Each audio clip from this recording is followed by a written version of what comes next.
Candice, Kim. Kita di mana? Candi Borobudur. Candi Borobudur itu di Jogja. Middle Java, Jawa Tengah ya. Magelang. Oh iya, Central Java. Ini area pintu masuknya untuk naik ke candi. Kita berangkat ikut tur. Ada tour guide-nya.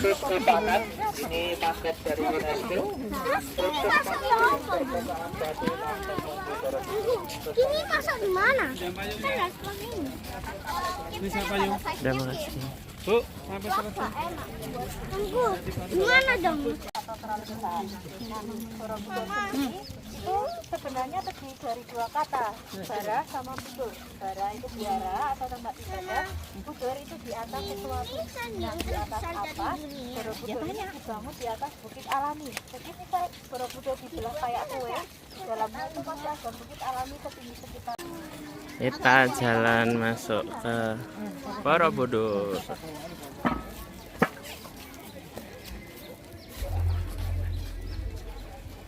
Ran.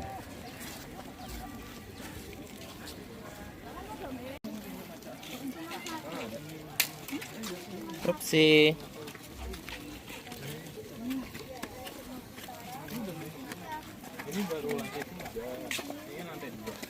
Ini sekarang kita di lantai 2. Total ada 10 lantai, tapi kita hanya bisa naik ke lantai 9. Ini yang ada titiknya gini, artinya batunya udah batu baru, batu pemugaran. Namanya relief, ukir-ukiran. Banyak ada yang gajah, kuda, banyak sekali ya. Jadi Borobudur ini punya 1460 relief yang ada cerita. Itu kalau dibentangkan, dipanjangkan, itu bisa mencapai 9 km. Nah, terus sisanya itu 1212 yang hanya dekorasi. Nah, kebetulan di lantai 3 sekarang, kita di lantai 3, itu ada 3 judul cerita yang berbeda. Yang pertama itu namanya, judulnya itu Lalita Visara, itu bercerita tentang biografi Sang Buddha. Nah, itu ada 120 panel, satu panel itu satu kotak ini. Nah, 1, 2, 3 kelihatan, 3 di sebelah sini ya, sisi sini. Nah, itu ada 120 memutari candi. Dari timur ke kiri searah jam-jam yang urut seperti itu. Nah, itu Lalita Visara bercerita tentang biografi Sang Buddha, kisah hidupnya Sang Buddha. Terus di bawahnya ini beda cerita lagi.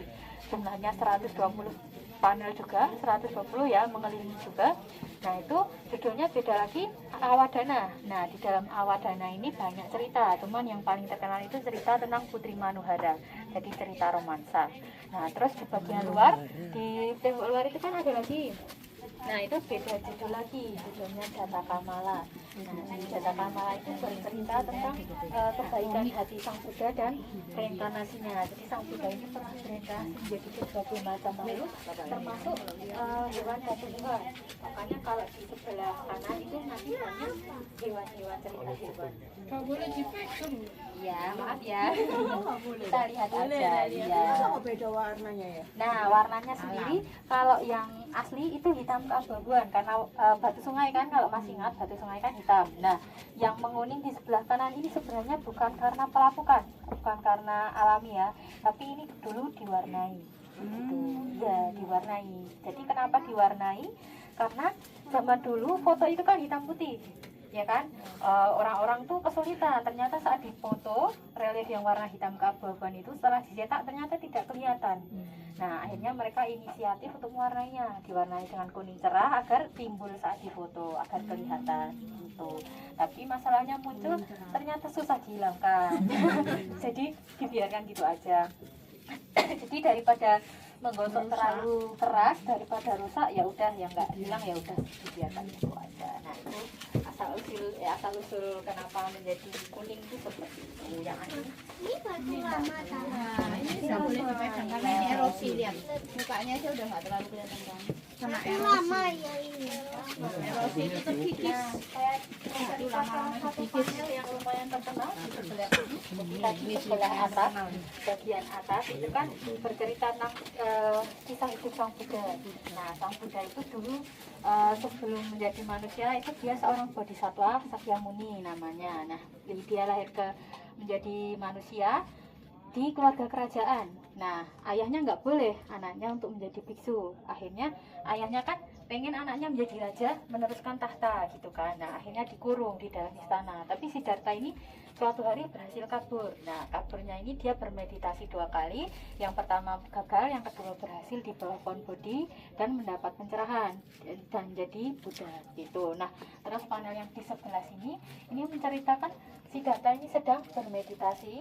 Ini bermeditasi di bawah pohon Bodhi, ini pohonnya. Nah, dia bermeditasi. Tapi meditasinya itu tidak lancar-lancar aja ya. Jadi ada banyak gangguan. Ini semua itu para marah. Marah itu apa? Marah itu iblis. Iblis ini pada mengganggu meditasinya Siddhartha. Nah, mereka bawa senjata. Nah, bisa dilihat ada yang bawa panah, terus sudah menembakkan anak panah. Tapi anak panah tersebut sebelum mengenai tubuh Siddhartha itu berubah menjadi bunga lotus atau bunga teratai. Gitu, ini bunga teratai. Makanya di gambarnya Siddhartha itu banyak bunga lotus. Jadi dia nggak jadi kena panahnya, kena ke tubuh jadi bunga, jadi kan nggak sakit, nggak terluka. Nah, kenapa bunga lotus? Karena bunga lotus itu bunga sucinya umat Buddha. Jadi kalau diperhatikan lotus atau teratai itu kan tumbuhnya di tempat yang keruh, tapi dia bisa tumbuh dengan cantik, dengan bersih tanpa terpengaruh lingkungannya yang kotor. Jadi itu menimbulkan kesucian gitu. Nah, setelah gagal, para mara tadi gagal, terus para mara tadi mengirim anak-anak perempuannya, ini anak perempuannya untuk berjoget mengganggu Siddhartha. Tuh, iya, biar gagal, tapi ternyata usaha Mara tersebut itu gagal. Akhirnya Sang Buddha berhasil mendapat pencerahan di umur 35 tadi gitu. Oke, kita lewat situ ya. Yang utuh ada di sana. Kalau cuma ada satu yang utuh di sini. Ya kepalanya nggak banyak. Kita sampai di lantai 8, 9, 10. Kalau yang di sini udah nggak ada ukirannya lagi.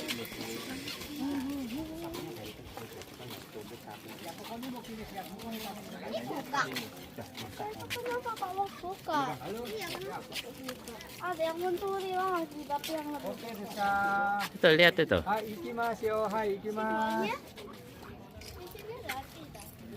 Oh, ini satu-satunya yang masih utuh. Aku eling dulu anu itu mesti tangan masuk. Iya dulu. Sekarang nggak boleh karena ini rusak ibu. Oh, dipanjat sini ya. Iya Nah, ini bener. kan bagus nggak dipenek ukirannya. Jadi kita tangannya masuk. Nggih, nggih. Kalau bisa megang ya Itu, dulu. ini bisa megang kan beruntung. Ini rusaknya separah ini. Ini berlubang.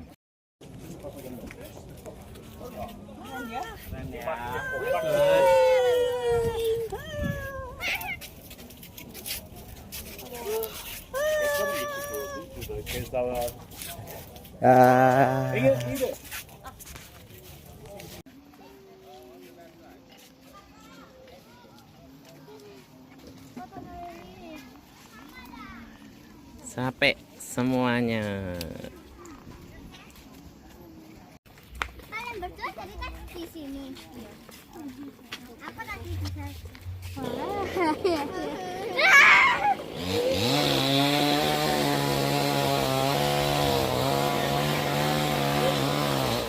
Inilah jadi perjalanan kita di Candi Borobudur.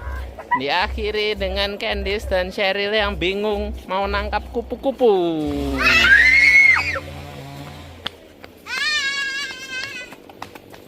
Bye-bye, bilang bye-bye. Makan. Yang ini udah jadi oni-oni. Apa itu? Ayo.